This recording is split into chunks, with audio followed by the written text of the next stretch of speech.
Good evening, I'm DACIA Richards and welcome to Monday's edition of the Regional News. We begin with news from Jamaica. 2 men are dead after gunmen posing as police officers entered the premises and opened fire in Freehill, St. Mary early Sunday morning. The deceased have been identified as 26-year-old Barrington Clark and 48-year-old firefighter Gary Samuels, both of the same address. Reports indicate that around 1:30 a.m., Clark and his common-law spouse were at home when they heard gunshots coming from downstairs their 2-story house.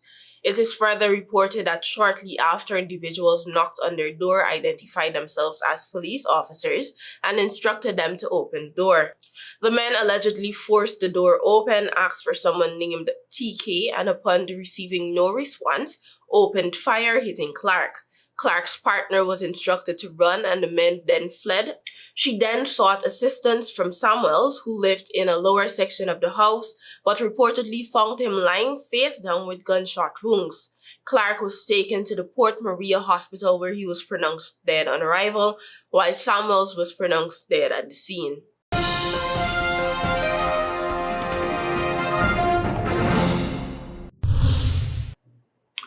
While in Ecuador, Ecuador's government has announced a suspension of electricity service for 9 hours on Sunday in 12 of the Andean nation's 24 provinces and placed 19 areas on red alert due to a drought that has reduced the water levels of hydroelectric plants. The blackout in the provinces will be from 8 a.m. local time until 5 p.m., the Ecuadorian presidency said in a statement released Saturday night on X. It is in addition to the government's plans announced on Tuesday for 8-hour nightly power cuts nationwide from Monday to Thursday. Ecuador is gripped by the worst drought in the country in 61 years and the energy crisis made worse by what the government says is lack of maintenance of existing dams and contracts to ensure new energy generation.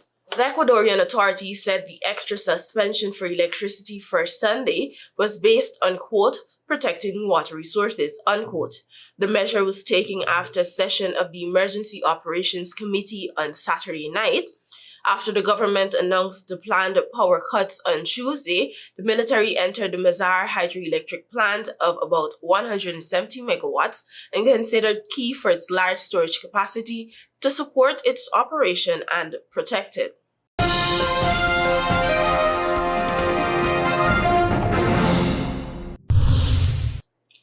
Now for some international news.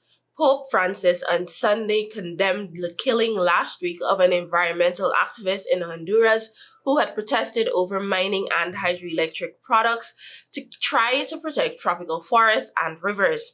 Juan Lopez was shot dead by several men as he headed home in his car from church.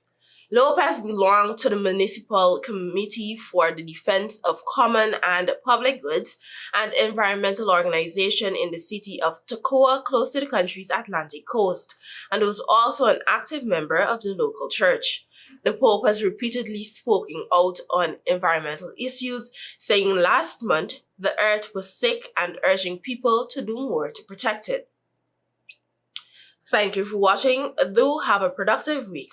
Until next time.